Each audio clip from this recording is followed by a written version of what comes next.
নমস্কার। People voice নিউজে আপনাদের সবাইকে স্বাগত। শেষ পর্যন্ত কি চাপের মুখে পিছু হটল ইসকন?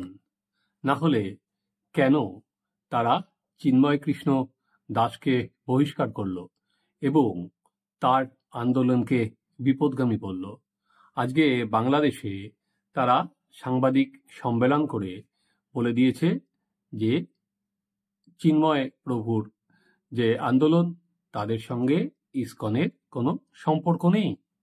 এখানেই শেষ নয়, তারা আরো আর কি বলেছে সাংবাদিক বৈঠকে যে ইসকন একটা আন্তর্জাতিক সংগঠন, এর সঙ্গে শুধু ভারতকে জড়িয়ে যে প্রচার চালানো হচ্ছে সেই প্রচার চালানোটা ঠিক নয়।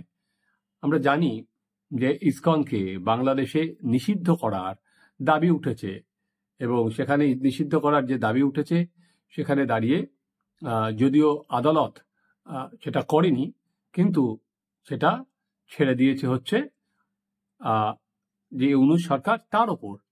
কিন্তু তার আগে ইসকন কি এই যে চাপ, সেখানে যারা ছাত্র আছে তারা পর্যন্ত ইসকনের ওপর বলছে ইসকনকে নিষিদ্ধ ঘোষণা করতে হবে। একাধিক যে সমস্ত মৌলবাদী সংগঠন আছে তারা ইসকনকে নিষিদ্ধ ঘোষণা করার দাবি জানাচ্ছে। ইসকনের আমরা আজকে দেখেছি যে ইসকনের বিভিন্ন যে শাখা আছে বাংলাদেশে তার উপর হামলা হচ্ছে, তাদের সাইনবোর্ড খুলে দেওয়া হচ্ছে, সেখানে দখল করা হচ্ছে। সেই চাপ নিতে না পেরেই কি অবশেষে চিন্ময় প্রভুকে ঝেড়ে দিল ইসকন বাংলাদেশের তরফে। সেটা আজকে যে বিবৃতিটা দেয়া হয়েছে সেটা আমি আপনাদের কাছে একবার পড়ে নিই। ইসকন বাংলাদেশের পক্ষ থেকে বলা হয়েছে, 5ই আগস্ট অভ্যুত্থানের মধ্য দিয়ে সরকার পরিবর্তনের পর ইসকনকে নিয়ে অপপ্রচার শুরু হয়। চিন্ময় কৃষ্ণ দাস এবং আরো কয়েকজনের আন্দোলনে যুক্ত থাকার বিষয়ে আগেই জানানো হয়েছিল, এর সঙ্গে ইসকনের কোনো সম্পর্ক নেই। সনাতন ধর্মাবলম্বীদের আন্দোলন চিন্ময় কৃষ্ণের যুক্ত থাকাকে সংগঠন বিরোধী কার্যকলাপ বলে উল্লেখ করা হয়েছে, এই কারণেই তাকে বহিষ্কার করা হলো। এবার বিবৃতিতে ওরা যেটা বলেছে যে চিন্ময় কৃষ্ণ দাস ইসকনের মুখপাত্র নন, তার যে বক্তব্য সম্পূর্ণ তার ব্যক্তিগত, তার যে বক্তব্যের দায় বাংলাদেশ ইসকনের নয়। এই সংগঠন কোনো ধরনের সাম্প্রদায়িক বা সংঘাতমূলক কর্মকাণ্ডে যুক্ত নয়, ভবিষ্যতেও জড়াবে না। ইসকন বাংলাদেশ সরকার এবং দেশবাসীর প্রতি আহ্বান জানিয়েছে সংগঠন সম্পর্কে অপপ্রচারের কান না দিতে। তাহলে যে বিষয়টা স্পষ্ট হয়ে উঠে আসছে যে হঠাৎ করে আজকে ইসকন বাংলাদেশ এতদিন পর কেন তারা এই প্রেস কনফারেন্স করলো এবং তারপর কেন তারা বিবৃতি দিল, যখন আদালতের অন্তর্বর্তী সরকার জানিয়েছে যে তারা উপযুক্ত সময় এই সিদ্ধান্ত দেবে। চলুন আদালতে কি হলো সেটা বরং আমরা এক নজরে দেখে নিই। চিন্ময় কৃষ্ণের পেছনে বা তার শক্তি বৃদ্ধি করার জন্য কারা কাজ করেছে আমি আপনাদেরকে বলবো, যারা অনুসন্ধানী সাংবাদিকতার সাথে যুক্ত আছেন, এবং বাংলাদেশ সরকারকে আমি আহ্বান জানাবো দেশের যারা গোয়েন্দা সংস্থা আছেন তারা তার কারণ অনুসন্ধান করুন এবং সেটার মুখ্যম জবাব তারা দিতে পারবেন। আমরা আমাদের ডিসিপ্লিন ভঙ্গ করেছে, আমাদের প্রিন্সিপালস এবং লয়ের সাথে তারা মিলে নেয়, সো আমাদের সোসাইটিতে তিনি থাকতে পারবেন না। সনাতনী জাগরণ সংঘ এই ব্যানারে সে বক্তৃতা দিয়েছে বা কি করেছে, without our consent, without our knowledge এবং without our approval and permission. সেই জন্য ইসকন কিভাবে দায়ী হতে পারে? ইসকনকে নিষিদ্ধ ঘোষণা করা নিয়ে বাংলাদেশ সরকারের অ্যাটর্নি জেনারেল আদালতে জানিয়েছিলেন যে এটা মৌলবাদী সংগঠন। এরপর আদালতকেই তারা স্বতঃপ্রণোদিত হয়ে বলেছিলেন ইসকনকে, এক আইনজীবী মামলা করেছিলেন যেন নিষিদ্ধ ঘোষণা করা হয়।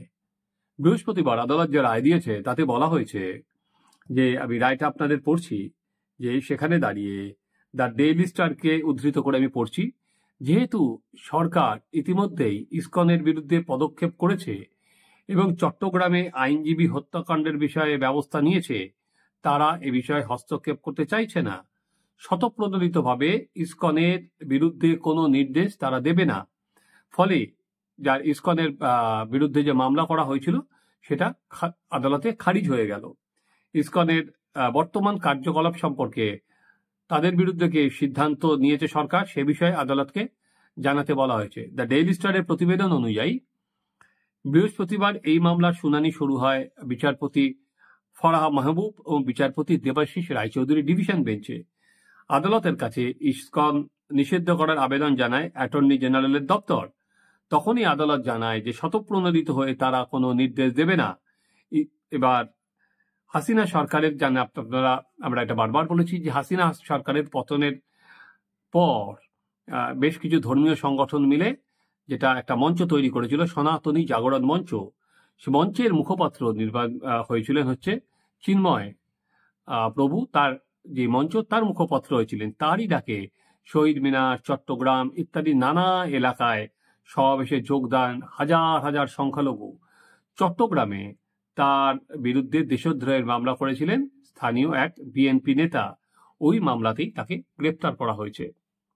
এবার একদিকে আমরা দেখলাম যে ইসকনকে যে নিষিদ্ধ করা সেটা বিভিন্ন চাপের মুখে অবশেষে সেই সিদ্ধান্ত নেওয়া গেল না। উল্টো দিকে ইসকন কিন্তু চিন্ময় প্রভুকে বলে দিল, বহিষ্কার করে দিল, এবং তার যে পথ তারপর থেকে সেটা সরে গেল।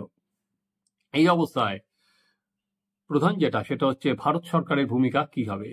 কারণ ভারত কিন্তু স্ট্রংলি পাশে দাঁড়িয়েছিল হচ্ছে চিন্ময় প্রভুর।